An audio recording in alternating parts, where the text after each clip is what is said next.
Yo, what's up? This is Ang13, Power Style Radio, and no program director. September 10th, 2024. We over here with Masta Ace. Gotta believe it's a dope situation I got going on here, and I'm so happy that I got a chance to get into his head and get into his heart and get information from his brother.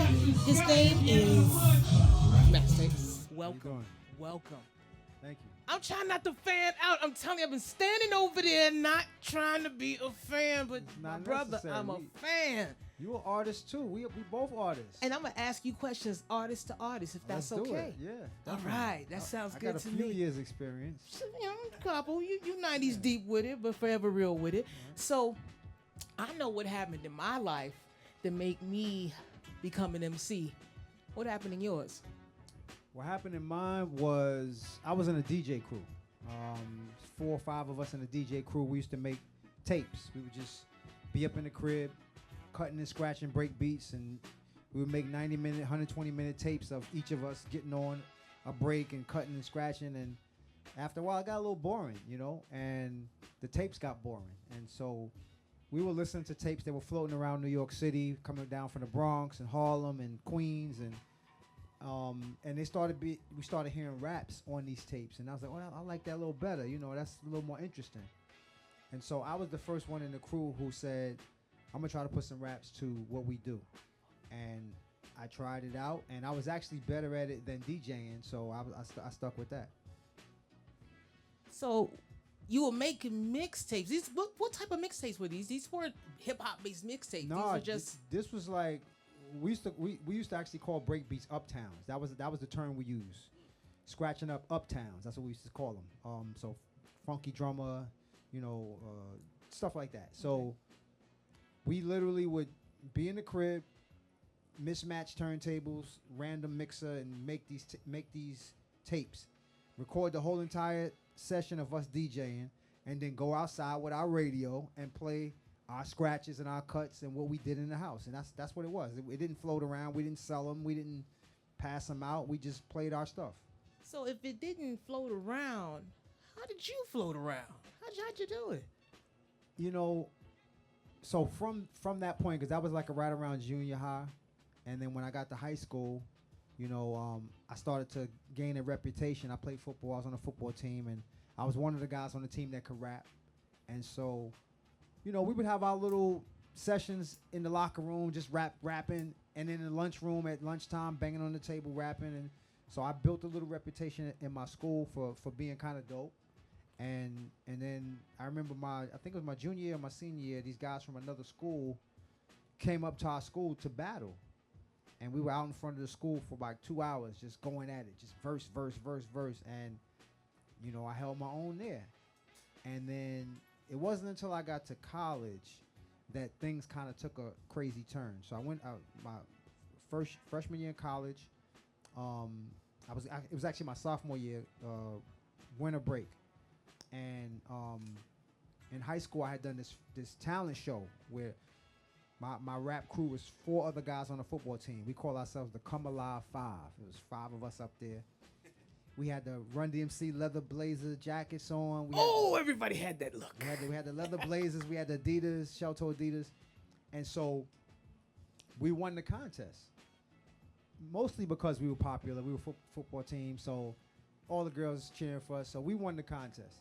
So that was my first kind of little moment of validation. But then when I got to college, Christmas break, my sophomore year, I heard about this. My boy Scooter told me about this rap contest that was happening in Queens, and did I want to go?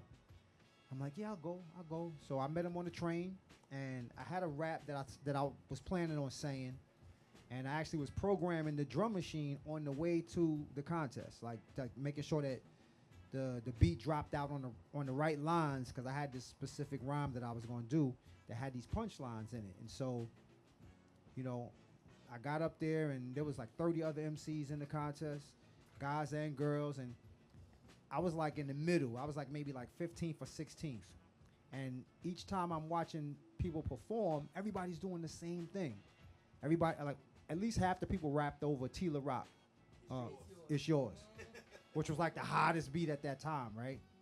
And I was like, well, I know I'm coming different because I got a drum program. This is not, I'm not rapping over nobody else's beat. But then most of the MCs were just rapping about how dope they were. I'm the funky fresh this and this and this that. You know, it was like the same stuff.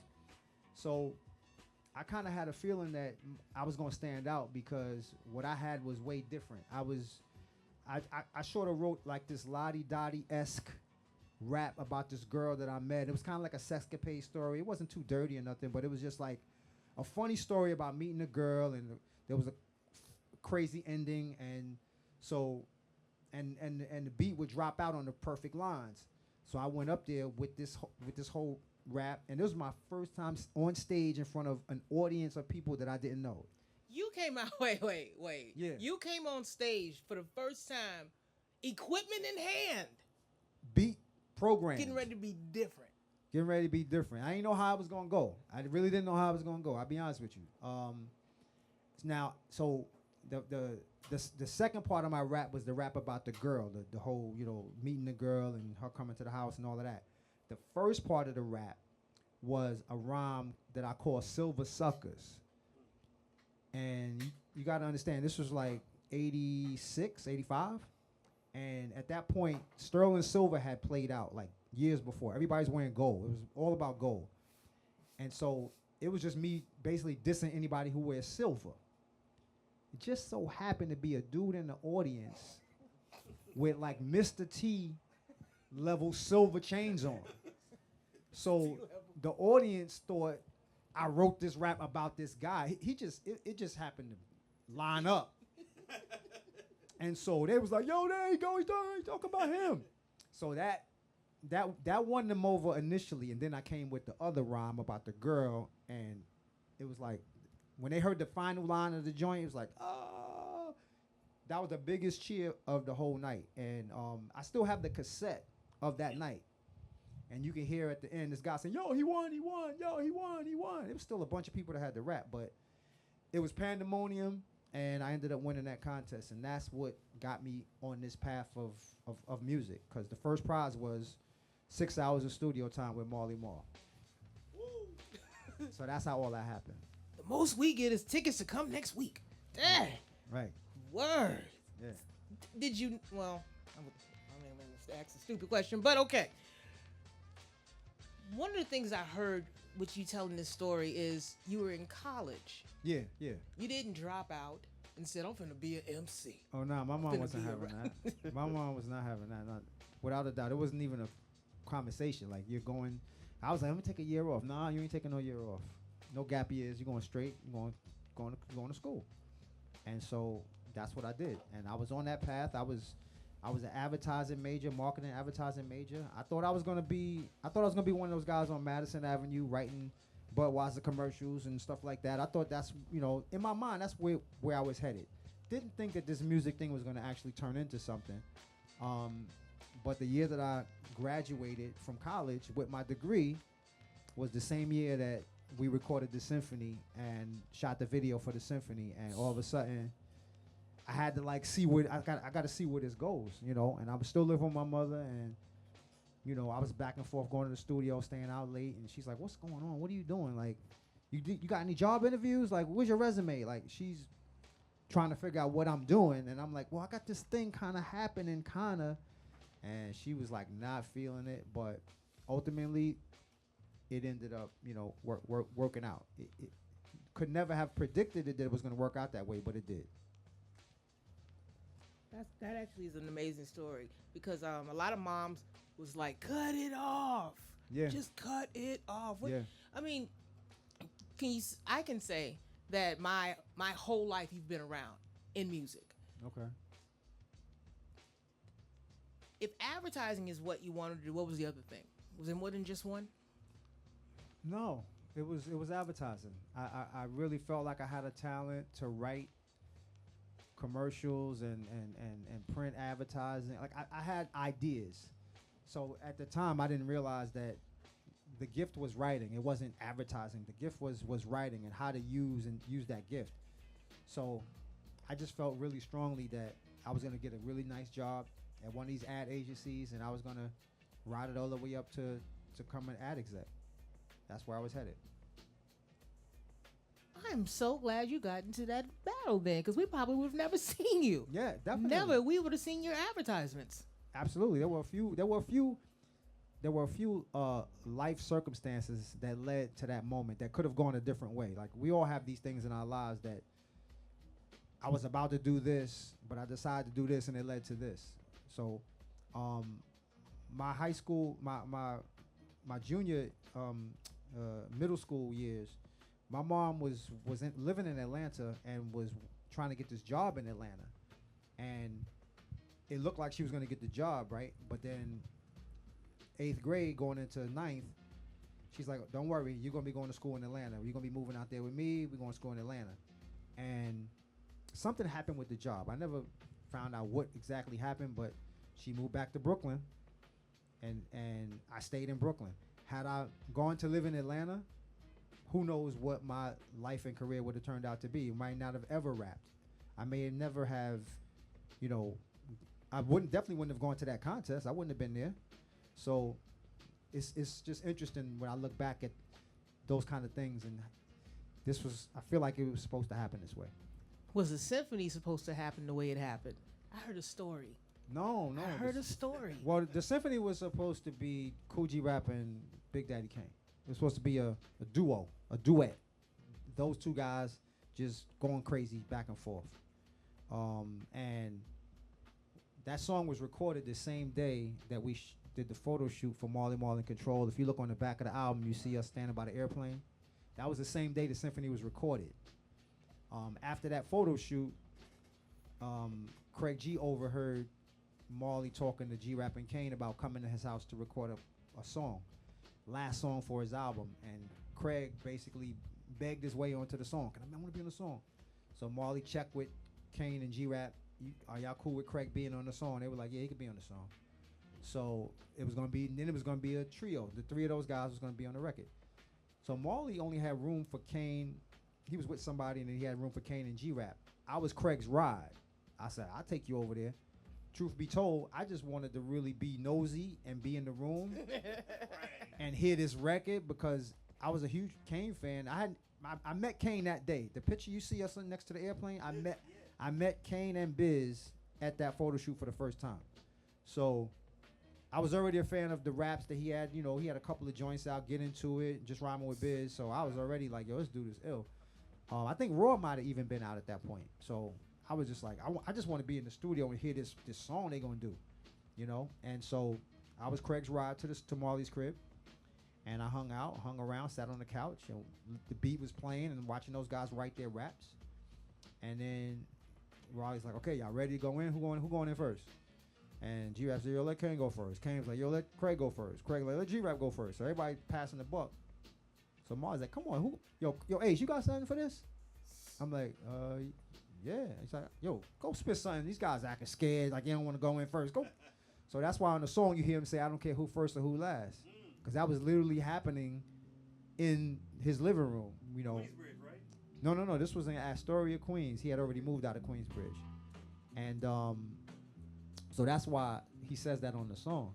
So he told me to, go in there and just kind of like warm things up. That's basically what he was saying. Like, go in and just spit something, so these guys can just relax and just go in. So, but I don't think there was any intention on keeping my verse initially. But he didn't know what I was going to spit. I spit what I spit. And from what I hear years later, this is 30 years later, I'm hearing stories from Kane saying that what was really going on behind the scenes was, because they didn't know me. Kane didn't know me. Like I said, I met him that day. And him and G-Rap was on the side, having a sidebar, like, yo, what's Marley doing? It's supposed to be me and you. Now we get Craig on the joint. Now he throwing this new dude with the glasses on the song. Like, and he was calling me Glasses. Like, yo. So they were like, they had came up with a plan. It's like, yo, we're going to slip out the crib. We're going to say we're going to the pizza shop. And we just going to go home. That was the plan. Because they never heard me rap before, but they was like not interested. Just based on how I looked. The glasses, they was like, nah, glasses, nah. So what happened was they heard my first take before they left. And then sidebar again. Yo, glasses is kind of high, yo. Glasses kind of dope, yo. So that's how I ended up on the song. You didn't know Bismarcky that day? No. Before that time? Nope. You didn't know Kane before that time? Nope. I knew Craig. I had met Craig already. Me and Craig kind of got cool. That's why I was his ride. I met Shan at Marley's crib in Queensbridge, the very first session that I did at Marley's crib. I met Shan that day, and who else was in that picture? Everybody else I had met G-Rap. I met G-Rap in a separate session at Marley's crib in Queensbridge. It is amazing that y'all didn't know each other before all this. Yeah, no, nobody knew each other. And your four-eyed ass came through with the lyrics. Glasses did enough to stay on the song. Never judge a book by its cover. Make sure you show up. Good question. And trust your gut.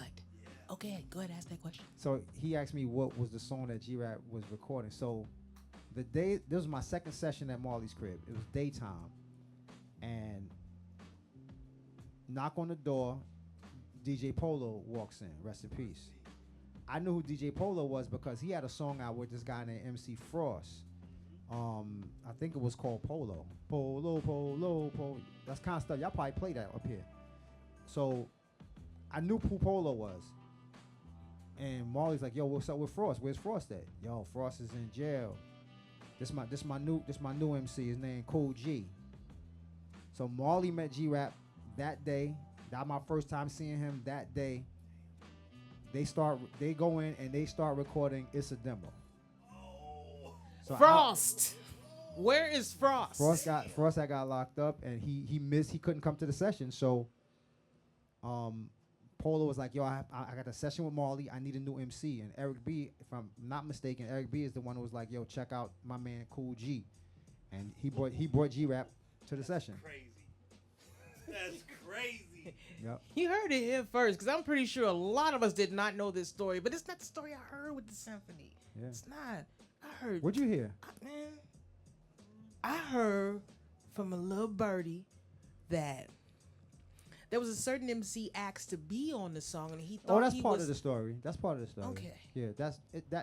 So all that happened beforehand, and yeah, he had asked Shan to jump on the song, and Shan was like, nah, he didn't want to do it, and so it was just gonna be G-Rap and Kane, and then Craig, asked to be on it, so then it was gonna be G-Rap, Kane, and Craig, and then I got on how I got on, and the rest is history. If Shan had said yes, I wouldn't have been on the symphony. Nobody would have ever heard me on that record, and I wouldn't have been in the video, and because that video really launched my career, because everybody's like, who's this guy? New guy, okay. That's what really launched my career, that video. I'm trying to stay in my lane. We got another DJ in the house want to ask so many questions. Should I let him get on and make... I'm a super stan, but go ahead. Go ahead, ask your question, man. You're standing there. What happened to keep your eyes on the prize and all of that, though? But when you already lined up to do that, though? So From the contest? Keep Your Eyes on the Prize and Simon Says was two of the demos, I guess, that I recorded when I had those sessions with Marley for the winning the contest. I had other songs too, but he chose those two to be on his album, on his compilation album. So by the time we did the symphony, my songs were already recorded, mixed, done. Like the whole album was done except for the symphony. That was the last song recorded. Man, okay. All right. So, when did the contract come? When did it even come? I'm speculating that it actually came. So a lot of people act like they didn't have a contract at all, but they was the record contract came, but it didn't come easy. All right, so after the symphony came out, Cold Chillin' still wasn't quite convinced that I was an artist that they wanted to sign as, because I wasn't signed to them. I was on Marley's album, but I wasn't signed to Cold Chillin'. They weren't convinced that I was, that next guy, or that I was a guy that was worthy of being on their label. And so, but Marley was really like trying to convince them, like, I'm telling you, like, give this guy a shot. And so they were like, okay, we'll do a 12-inch single on him, and we'll see how that goes. And if that sells X amount of copies, then we'll consider doing an album deal. So we did a song called I did a song called Together, which at the time that I recorded that song, that was the best rhyme that I ever wrote. Like and so I was just like and I was so confident in the rhyme that I didn't even want to do it for that label. The label was Prism. I know all the DJs in here know the Prism label. Yeah, so I was like, I told Marley, I was like, yo, it's my best rhyme. I don't want to come out on Prism. Like, I want to be on like the real label. Like, save that rhyme. He's like, nah, you got to prove yourself. If that's your best rhyme, put it forward. So he convinced me to do the song Together. And then the flip side was a joint called Letter to the Better, which ended up being the song that launched my career. Not the A side. B side wins again. Letter to the Better ended up blowing up in London.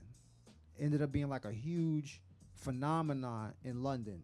A DJ out there by the name of Tim Westwood, he was the one who broke it out there. And when that record dropped out there, it was like everybody's going crazy. So if it was all about the song that I said was my best rhyme Together, I would have never got the album deal, because that's not what moved the units. It was the B-side, and it was the traction that we got in the UK, because there wasn't a lot of traction in the US for that single. The UK made them say, "Oh, well, he's viable somewhere, so we're gonna give him an album deal." And that's how I got my album deal. Me and the Biz. How did that come about? So at that point, we were working on the album, and you know, I would be at Marley's crib all hours of the night, and he had some DATs that had beats on them. He's like, "Yo, go through these, see if you like anything on there." So I heard this one joint that I was like, "What's this? I want this beat." He's like, "Oh, nah, that's for Biz." I'm like, "Damn."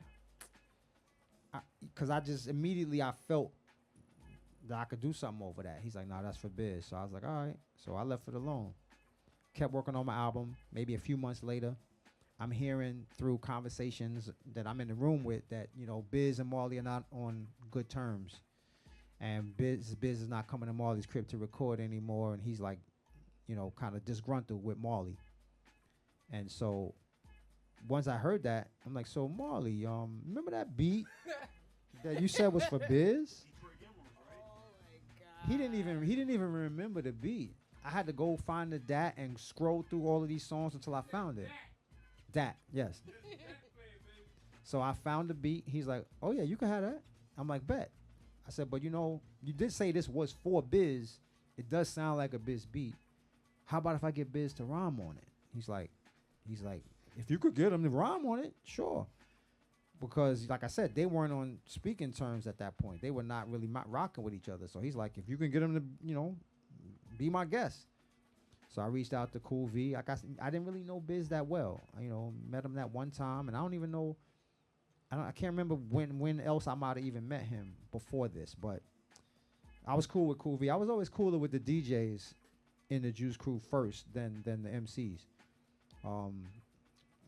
For whatever reason, but Mr. C, you know, Cool V, all the DJs, Chili Q. You wasn't cool with Roxanne?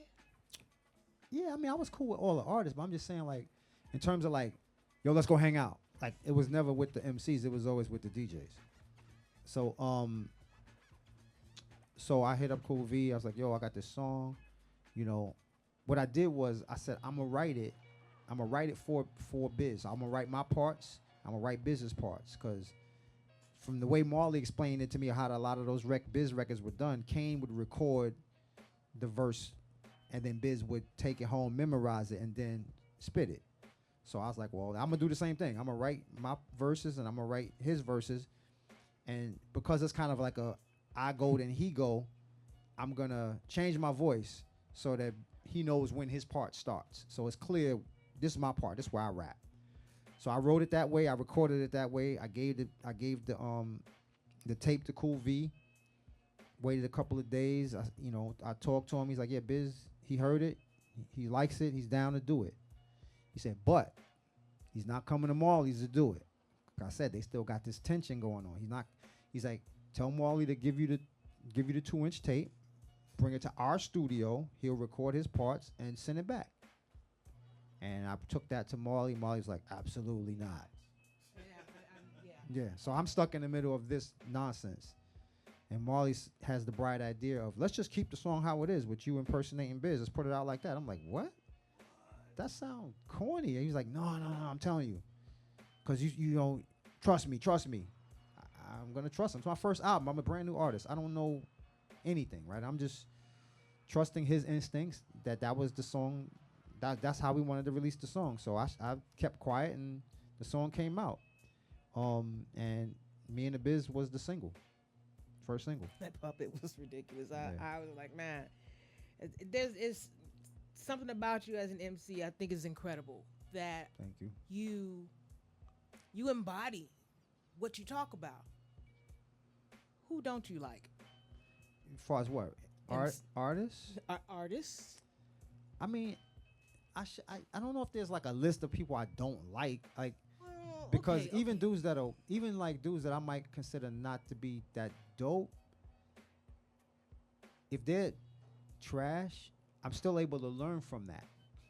Don't do that. That cadence is terrible. The way he put that together, I don't like that. I'm never gonna do that.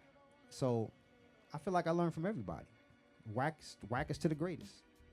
Okay, I like that. I'm gonna take that with me too, because I'll be like, I don't like this person, I don't like that person, and I'm going to dude house later on to beat his ass. That was my mentality back then. I hear you. I've gotten older, I've gotten better. Things died down. Good. But what would you say up to? I would say the 2000s. What did you see happening? Because I know when the dot boom came through. Yep. How were you affected? I mean, like everything. It seemed like everything almost overnight folded. So my third album was Sitting on Chrome. It came out in '95, and then there was a huge gap between my third album and my fourth album, '95 all the way to 2001. During that time, I kind of became a little bit, I was signed to Delicious Vinyl. I dropped Sitting on Chrome in '95, and then I signed a new deal with Big Beat Records, which was a subsidiary of Atlantic. And I was working on an album '96 and '97. I was working on this new album that was supposed to come out on Big Beat.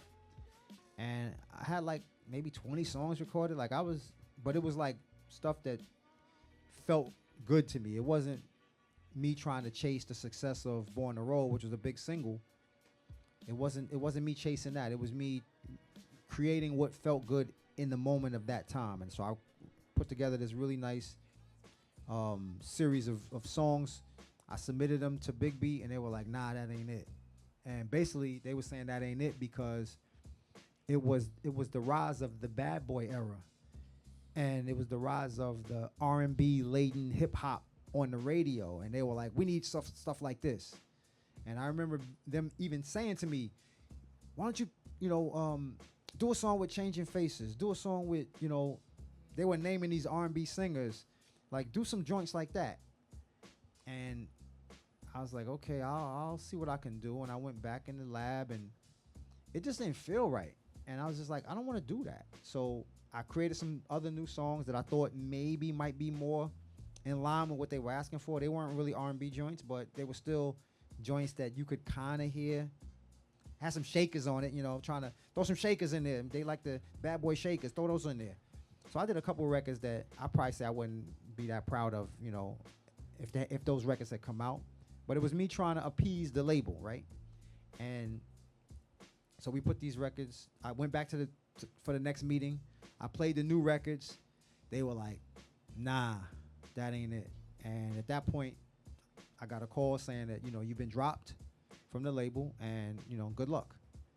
And so it was at that point that I became really, really jaded with the industry. I was like, oh, they don't really care about me as an artist. They just, if I'm not going to give them, they don't care about the last 2 years of in the studio working on joints till 3, 4, 5 in the morning. They don't care about none of that. So I just decided I was going to walk away from the industry. I put together a resume, and I started shopping my resume around to different record labels. I was gonna try to get a job at a label, maybe an A&R job or something like that, and try to maybe change things from within. So I literally started going around to different labels trying to get a job. I even started shopping some beats because I was producing at that time. I did almost all of the Sitting on Chrome albums, so I had production, and I started shopping those beats around, and so I was taking those kind of meetings, and at the same time I started executive producing. I started working on an artist named Paula Perry, and an artist named Lachey, who's here today, and I got her signed to Warner Brothers. Paula Perry was signed to Motown. So I was like, okay, so this is the next phase for me. This is what I'm gonna do. I'm gonna be an executive producer. I'm gonna put artists out, produce artists, and that's how I'm gonna, make my claim in the game. And so that's where I was in '99, 2000. That's kind of where my head was. And 2001, I decided to go back in and just do one more record because I didn't feel good about the way my career, quote unquote, came to an end. It was like the Sitting on Chrome album, and then 5 years of, wasted time with Big Beat and Atlantic, and album getting shelved and all this kind of stuff. And I didn't feel like I went out on my terms. I was dealing with the backlash of New York fans saying that I, quote unquote, went West Coast because I had success with Born to Roll, success with INC Rise, success with Sitting on Chrome. And at that time, that East-West thing was like a real thing. It was a real divide. It was like, pick a side. You either with them or you with us. So I had success over there. So they're like, oh, you stay over there. You with them. You stay over there. So there was a lot of things that was swirling around in my mind that made me want to go out on the right terms. So I decided to go back in the studio and just do one more record, which was an album called Disposable Arts. That was going to be my final record, just to have things end on my terms and do the exact record I wanted to do. No influence from label execs telling me to collab with this one, do this, do that.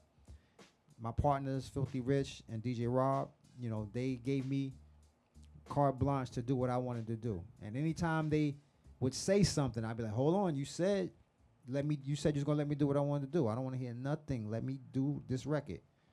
And I put all the skits together, and when they finally heard everything put together, then they got it. While I was working on it, they were like, where's he going with this? Where's he going with this? But Disposable Arts is, for me, it's my magnum opus record because it extended. You can't think of an artist that put 3 albums out and then put out an album that extended their career for 23 years. It doesn't happen. No, it doesn't happen. It doesn't happen. At that point, you kind of like on fumes and you just trying to throw records out and hope that something hits. And that album will always be my favorite album of mine. So big shout out to Disposable Arts. Yeah, Ace, let me ask you a question. Yeah. So how did that Sitting on Chrome, like what made that affect the West Coast like it did? It was really more Born to Roll. That's what set it off. Born to Roll set it off because it was a huge single. It was a nationwide single. It was playing in every market except New York. Crazy. It was playing in every market except New York. Banging in Chicago.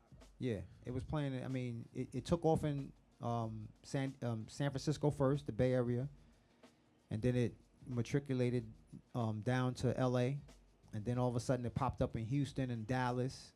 I mean, it was popping up everywhere. Arizona, it was popping up everywhere. Is that because the car culture?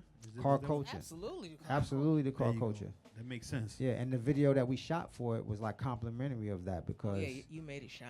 Yeah, Definitely. And so that song caught everybody off guard because like he's from New York doing this car culture joint. Like the beat was different than what you were hearing New York artists rapping over at that time. It wasn't classic boom bap, but in my mind, I was still rapping over East Coast beat because that beat was by a group called Original Concept, which was on Def Jam.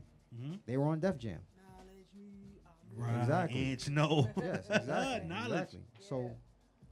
So when people were saying you quote unquote went West Coast, you're making all these West Coast beats. I'm like, that's not a West Coast beat. Not at all. That's a East Coast beat.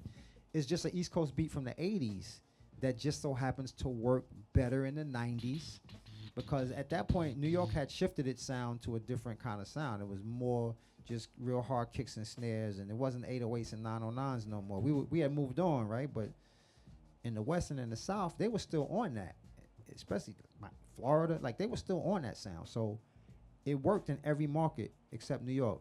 New York didn't start playing Born to Roll until it was dying down in all these other markets. Then they were like, I guess we gotta play it. But it was like, they were like 8-9 months after the fact. But how they do that? You from Brownsville, out of all places. Because he had to pick a side. Did you hear what he was saying? Crazy, though. But this is Ace. It don't matter. He picked a side, so to speak. Yeah. Right. Do they still feel like to this day that you picked a side? I think if you talk to people, they'll say that, yeah, he was on. The term is he was on some West Coast shit at that time. They racist. They racist. That's what they'll say. Really? Yeah. And I, honestly, my biggest and most notable shows in the U.S. are on the West Coast. They're in L.A., the Bay, Arizona, those kind of places. So the East Coast missed out on one of their own. I mean, they okay with it. They okay with it. They are not okay. I'm telling you. I can't be okay I wouldn't with be that. okay. I would wouldn't. not be okay. Trust but me. if y'all okay, it's okay. Yeah, they okay with Okay, it. we still got them. Okay. These stories, boy. It's crazy. It's crazy. What crazy. do you got any regrets? Any? Well, I have a song on Disposable Arts called "No Regrets," which basically spells it all the way out. But truthfully, the only regret that I have is that I didn't lean into the popularity that I had out west. I kind of ran from it the whole time, and I was producing all those records. I literally could have started a career in LA as a producer and flourished out there, but it was so important to me to get the acceptance back of my hometown that I ran from it. I was like, oh, I ain't moving out there. I ain't making no more beats like that. I'm gonna win New York back over, and that probably would be the only regret. Like, I could have got me an apartment out there, and I was on a nice roll with the production. I had a real feel for what I could have really produced some nice records for some West Coast artists, and probably would have had a bunch of plaques by now had I done that. Wow. Why not do it now? I lost the producer bug a while ago. Honestly, I had my equipment set up until probably 2002 or 03, and then the second bedroom, which was the pre-production room, turned into the baby room. And the rest, I literally packed up my equipment, put it back in their boxes, and they've been there ever since. I haven't pulled them out again. How old is the baby right now? About to turn 20. Goddamn. Yeah. We need you back. The baby said, Daddy, you can have the room back. About to turn 20, man. Can I ask you a question? Because your Ange? production really was dope, too. I mean, It still is, right? it had a vibe. Still does have a vibe. Yeah. Your Masta Ace, how could it not? It's vibing right now in your house like, I want to come out. I want to come out. I'd have to literally relearn how to work my equipment. It's been that long, man. It's been a minute. It's like riding a bike. I Once you guess. fall, you get up. Hey, Get on Ange, let me another bike. ask Okay, I'll ask a question. Go Let me ahead. ask you a question Yeah. real quick. So, when did Lord Digger and Paula Perry and that whole slot? When did that come into play? I'm assuming, based on me being the stand that I am, right around 89, 90 is when you started to hook up with Paula Perry and Lord Digger and all of that. So when did that take place? That wasn't that early. Because 88, 89, 90 was... Well, 90, 91, I would assume, somewhere around that way. Maybe Probably- 93, maybe. Your terrible assumptions. Right, Go my ahead and math tell us, is bro. bananas. I got a GED. Don't worry about it. Yeah, I would say probably 92. But one of the song I mentioned, "Letter to the Better," that loop was a record that Digger had, he didn't you know, he's just like, can you do something with this? And I took it to Marley's crib, and Marley turned it from 33 to, he put it on 45 and sped it up, and that's how the song got made. So he was around for that, but he still hadn't really, he didn't know how to produce or anything like that yet. He wasn't rapping yet. But yeah, you close, probably like 89 for him, and then Paulo's probably like 92, something like that. So where's the connection between Lord Digger and Biggie? Oh, there was a production team called the Blues Brothers that produced 3 songs on Big's first album. And the main producer of the Blues Brothers was a guy by the name of Norman Glover, a.k.a. the Witch Doctor. He's actually from Lafayette Gardens Projects in Bed-Stuy, Brooklyn. He lived in the same building as DJ Mr. C and Easy Mo B. R.I.P. Yes. All those guys lived in the same building. And Norm was a genius. I mean, he was super talented. And so when Digger met him, he latched on to him and was like, yo, we should be a team, you know. And they made beats separately, but Norm's beats actually got picked and selected for Big's album, 3 of them. And that's how he came to be connected with Notorious B.I.G. because they were a production team. What's coming up? What's coming up for you and the whole crew? I mean, is the crew still together? I ain't never heard somebody saying, "Oh, they broke up. They ain't even hollering like shit anymore. They ain't even cool." I mean, it's not really breaking up. It's just when we come together, if promoters bring us together to do songs, we've done a few shows. We actually did a run in Europe back in 2015 or 16. I think 15. We went to we did 4 shows in Europe, and everybody was there minus Marley and Biz. Everybody else was there, and they were successful shows, and they went really well. And we came back to the States. We did BB King's in New York City. We did a gig in Jersey, Montclair, New Jersey. We did a gig in Detroit. Like, we've been bouncing around doing a few. We did one in Philly. So it was called the Juice Crew Reunion Tour or show, Juice Crew Reunion show. We did a few of them, and they went well. But everybody's got solo careers, right? Kane has his solo stuff. I got my solo stuff. Everybody's doing solo stuff. So basically, everybody's waiting for the call. If somebody calls and says, "Yo, we want to bring Juice Crew to Phoenix," and the bread makes sense for everybody, and everybody's happy with the bread, then they call me and I'm out there. Right. So let me ask you a quick question. You mentioned earlier, I just so happen to have on this Juice Crew shirt from the show that was over in Europe. I think you said London, Germany, That's London. from London. Yep. All right. Shout out to London, UK. But you told me, it was a coincidence. I've been waiting to do a Juice Crew set forever. My favorite rap label in the world is Juice Crew. Then number 2 is Def Jam. Cold Chillin'. All right, so Cold Chillin'. All right, so where did Marco Polo come into play with you? Because you and Marco Polo have made some of the greatest music ever. How did that ever happen? I met Marco at a studio when I was working on the Long Hot Summer album, and I was working on songs for that album, and I was walking out of the studio, and this little skinny white kid came up to me and was like, "Yo, man, I do beats. Can I give you a CD?" So those skits are real, like Canada. That's a real, that really happened. That's crazy. He gave me a CD. I jumped in the car. I listened to it. I said, "Oh, this kid is kind of dope." I called him. I said, "Yo, send me some more beats." He sent me some more, and I actually picked something from that second batch that actually ended up being on Long Hot Summer. Joint with Noy called "Do It Man." And in exchange for that beat, instead of, we were already at that point in hip hop, we were doing bartering. Everything was bartering. It wasn't, nobody was paying for beats no more. So in exchange for that beat for my album, I did a song for his album, a joint called Nostalgia, which winds up being this huge, unexpected hit record that we, perform in Europe all the time. People love it. Yeah, and that's how the relationship started. Yeah, Marco Polo don't get the respect. Hey, I remember I saw who did, forget, I'm bugging out. Well, so the dude that produces Cha Cha Cha for MC Light.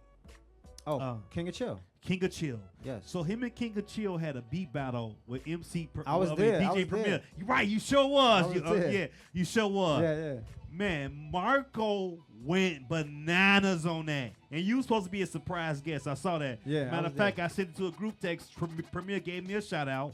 So, but hey, Yep. people sleep on. Hey, people sleep on Marco Polo, man. I don't know Marco why. Polo's the truth. I don't know why. Hey, we know, we different. But the average person, they sleep on Marco Polo. But you guys have been making some of the best. Hey, man, that count them up. But you and Fame. you and Fame. Yeah, we got I pla- two. So for those I that play don't like know, I play like 5 times every other day. that's dope. So Yeah. for people that don't know, that's watching us, you know, Marco Polo, me and him have 2 albums together. We dropped the Right. album in 2018 called A Brooklyn Story, and we Yep. dropped the album this year called Richmond Hill. And both of those albums are available for streaming. You can buy CDs, you can buy vinyl. Great albums, and we've toured the world off those Phenomenal. albums. Phenomenal. Were you able to keep all your publishing? When you say all, how much publishing we talking? Were No. you able to keep the 200%? So none of the Coachillin, none of the stuff I did, it was only one album. I only did one album with Coachillin, so I didn't know what I was signing. I signed a co-publishing deal. I've never seen a royalty check from Coachillin ever. Ever. Crazy. So A lot of stories like that yeah. from people. I've never seen a royalty Take a look check. around. You got nothing from that. Nothing other than show money. I got a couple of advances before the album came out, you know, but other than that, like nothing. And then once I signed to Delicious Vinyl, once again another co-publishing situation, but I get checks quarterly from those 2 albums from Slaughterhouse and Sitting on Chrome. I get quarterly checks for those. So me and the Beers and Music Man, you get All nothing. that, nothing, zero. Damn, Zero. Tyrone. 34 at the 34-year mark, I will be able to apply for the rights to those masters back. It used to be 30 years, but you know they're gonna always move the goalposts on you. Of course. 30 years coming up too fast. This is my last question. Let Ange go ahead. You speaking of goalposts, what position did you play in football? I was a receiver. Like my son, shout out Yeah. to Trayvon Bryan, plays receiver in Butler University. Nice. You know what I'm saying? But Nice. Shut your I ass see I you ain't look. You look like a I need you receiver. to I ain't shut even your know- ass I didn't even up, know Butler had a okay? football You team. Terrible, Yeah. terrible person over there. Yeah. I thought Go Butler was ahead, straight Ange, I'm basketball. done. And then somebody else comes Cool through. out in the Cool out house. Chris from Probably the Urbanized second Music. biggest Ace fan in the world Yes. next to me. Are you familiar with this What gentleman? up, Chris? Cool out Yeah, Chris? yeah. Oh, y'all know How you each other. doing? Come on, Chris. Come on. Step on in, Chris. The mic, Since Chris, you come over on. Here. Take Come this on. mic. Since Talkie is talking, you can talk too. So, Yes, it is. So- You so- are a dream come true, brother. Thank you. I'm telling So- you are Thank you. very loved here. total inspiration, brother. I've been since Music Man, all the joints, been all the new stuff, all of it. Appreciate you. But yes, sir, brother. Yeah, you know I've been following you. Y'all came here, took pictures, all that stuff. Twine Mac, all the other people. So we got this just close connections with people. But my question is, you and Lachey, I know that y'all have a daughter in college now. Yeah. How is the empty nester life like? Look, we can do stuff like this. Exactly. It's I know, great. I know y'all just toured together and did We did a show. We did So, our first yeah. time ever. Me and her, like I've been on stage with her before. When her album was out, I would be the hype man. You know, Yeah. I might say my rap to her off her album, but it was her show. I would just be like doing you know, Yeah. little. And she's been on stage with me when it's my show, and she would do her little parts to accentuate my show. But this was the first time that somebody booked us together to perform together, to each of us do songs, and we just went song, back and forth, song. Awesome. It was like amazing. I didn't expect something like that, but now Yeah. we're talking about doing more. Yeah, absolutely. Yeah. And that's, you get to those golden years, that's a good time. You know, Yeah. they say you get a little bit older, things get a lot better. So, no, that's dope. Empty Mess is dope. Empty Yeah, Nest yeah. is dope. Me and my wife would do things like go to Walmart at like 11 o'clock at night. You know what I mean? Stuff you Like, couldn't do before. Yeah, stuff you couldn't do before. Just like you're not sleepy, or making food at weird times, Yeah. like with kids. So Yeah. that's dope, man. So, yeah, that was it, man. I'm glad Good y'all question. in Thank town. Absolutely. Also, Captain Sky, I'm working with Captain Sky. I'm I gonna reach heard. out to him. I heard. And, yeah. I used to cut. That's one of the records we used to cut up. Yeah. Super sperm, yeah. Yeah, thanks, Absolutely. Chris. Thanks. Yes, you're welcome. All right, and Thanks, I'm done. Chris. And I'm out. Thank you. Good night. So, your child, could you say that they picked up a little bit of your artistry? Anything? Nah, no. Dang. She's not. I mean, she's not. She loves music. She'll run down all of the. She knows all the new cats, all the new artists, and she has taste. Like, she knows who she likes and who she don't like. She's not just one of these kids that's just like, everybody likes it, so I like it. Nah, she's like very discerning with her musical taste. Like, she put me on to a couple artists. The first artist that she put me on to, I was like, she's like, somebody I want you to listen to. I think he's really good. And I was like, oh, this is going to be interesting, because she never did that before. So I was like, okay, let me see who this is. It wound up being Corday, who to me is dope. And I was like, after I listened to the whole album, I'm like, yo, you got good taste. She's like, I know. And the next artist that she wanted me to listen to, put me on to, was Jack Harlow, who was also talented. I was like, yo, okay, we could rock, because, I like your taste. Wait, what does she think of your music though? You'd have to ask her. Oh, You'd have to ask her. have you ever asked her? No, I don't. Some people like really try to beat that are artists that try to beat their kids in the head with, you got to know all of these people and you got to know the trivia and all this type of stuff. Like, I want to kind of have her own musical identity and like who she like. I've never, I let her hear Young Black Intelligent because I felt like I wanted her to hear that song because of what I was saying. And I talked to her about that one song, but generally, like, nah, I don't push it on her. She asks for it, or she knows how to she know how to stream. Like, she want to hear it, she can go hear it. Which I think she has listened to my albums, for sure. Yeah. Were you involved with any of the, so to speak, 50-year anniversary of hip hop celebrations last year? I was. Great. I did about. I was participating in about 5 of them. 5 out of like 50 though. It was like a lot of events. Yeah. And so the East Coast is like, all right, man. New York is funny. I mean, they actually gave me. I actually did a solo show as part of the Hip Hop 50 in Brooklyn, on Fulton Street. I did they booked me to perform my show, my set, me and Marco Polo, and it was cool. I felt like after 30 years in the game plus, and being from Brooklyn, New York City, and doing a show in Brooklyn, which is something that is a rare occurrence, I thought it would have been sold out, but it was maybe 250 in there. But I a little disappointing. I felt like Brooklyn could have came out and repped a little bit better, but I'll take it, because I know what it is. Like, I don't go into it. I don't get disappointed because I know what it is. And I did a show. Me and Biz did a show at a part of the Summer Stage series that they used to have. They still have it. In this outdoor park called Von King Park in Bed-Stuy. This was like 2000 and I want to say 14 or 15, something like that. Me and Biz first time ever being on the bill together, and I went out there. And so when they booked me, I'm like, oh wow, so I'm really gonna do a show in Brooklyn, like outdoor show, like it's gonna be people there, because Biz headliner, so it's gonna be people there. I wonder how this is gonna go. So I really strategically put together my set in a way that I knew Brooklyn was gonna, if nothing else, they was gonna mess with how I set the songs up and what I did. Man, I went out there and Brooklyn surprised the hell out of me.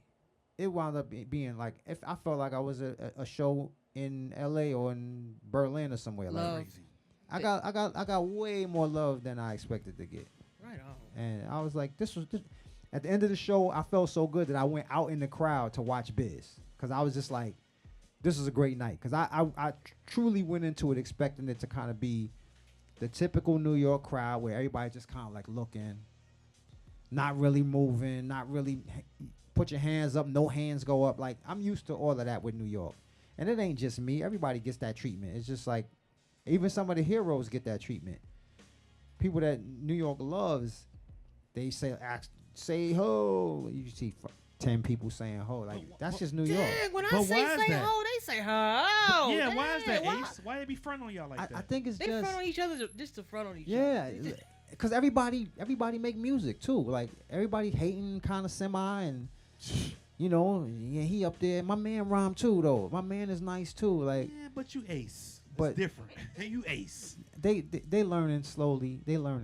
But I can't worry about that stuff. I just got to keep my head down and keep doing what I'm doing, and eventually things will make the impact they're supposed to make. You know what? So I heard some other day, like the new LL joint came out. Nas was on there. He talked about him going to school with Craig G.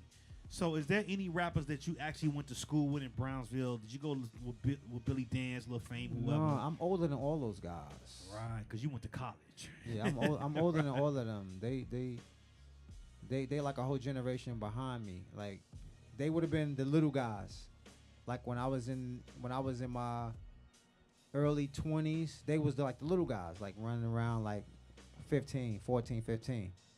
So totally different generation. So, but did I go to school with anybody? Trying to think.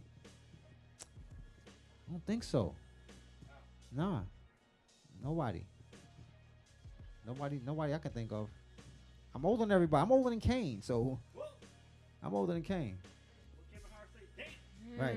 You are older than Kane, and I know Kane is old as hell. Happy Happy birthday, birthday to Kane. Happy birthday, yeah. You look awesome for whatever age you are. Thank you. You're holding it well. So, you know it? You think so? Then keep it to yourself. I don't mind. Nah. I don't run from my age. Okay. Tell the people. I'm 57. Wow. Damn. I'm saying, you know why I asked you to say your age? Because I'm also in my 50s, and people, for some reason, think that I thought you was like 30 something. Honestly. I'm just fine. No, but it's what.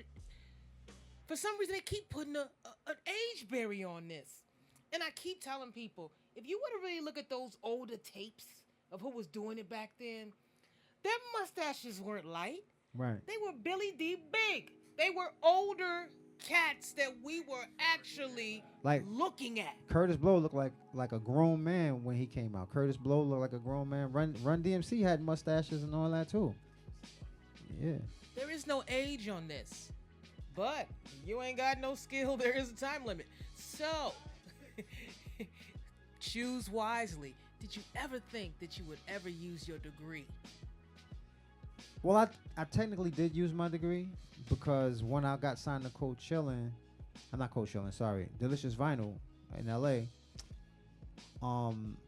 I got an opportunity to be in those marketing meetings and apply the things that I learned in school in those marketing meetings, and I actually had some input on how my records were marketed at that time, and they actually took my suggestions into consideration and actually implemented some of the stuff that I wanted implemented. So not only did they take your money.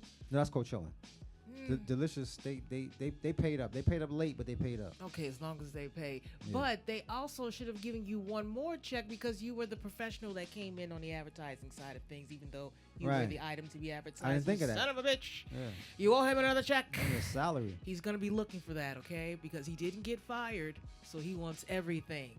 Or what she said. Retroactively. Yeah, that's how we like it. And I appreciate you for sticking in this for as long as you have, because I have seen people up and run just from the littlest thing.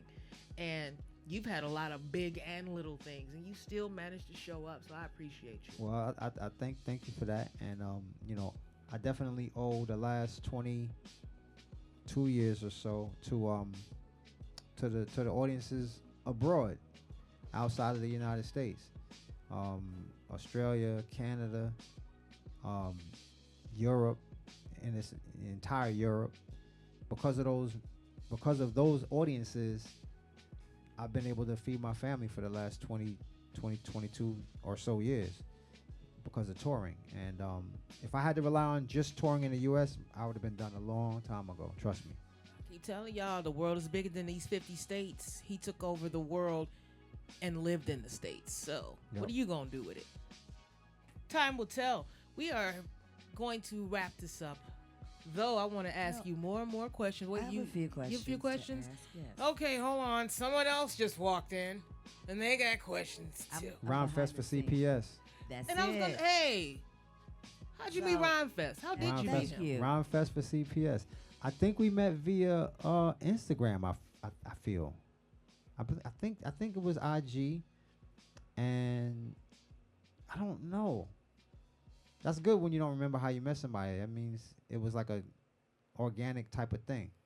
But he invited me out to have a meal. Me and my wife out. We met with him and his wife. We had a meal. That was my first. I met him at dinner like for the first time, and he's a very cool brother. And he asked me to come out for this, and I want to support that brother in his quest to be part of the Chicago public school system. And that event that he's speaking of is going to be happening at Sub T, located at 2011 West North Avenue in Chicago on 9/11, and that is a 21 and over event. Not all ages Yes. yet. Yes. 21 21 over. and over. 21 and over. But before those of you who can't get in, you know how we do at the Sub T. We still come through and we support. So if you can do just that and be respectful about it, you're very welcome to come through. And I want to thank you again, brother. I want to put my hand Thank you. out Thank just you. to say Thank you. I'm so proud to be a part of a culture and be alive at the same time that you are alive, because you are a fascinating individual and you are obviously very, very likable, because people see you one time and like, come on through. Hey, get on the song. Oh, you could do this. You're 100, I appreciate if you. not 1,000. If I can give you a couple more zeros, you'd be that too. Thank you. Masta Ace, y'all. Power Style Radio. No program director. You saw him here first on this show. You'll probably see him some more. And East Coast, if you don't, we will. We will.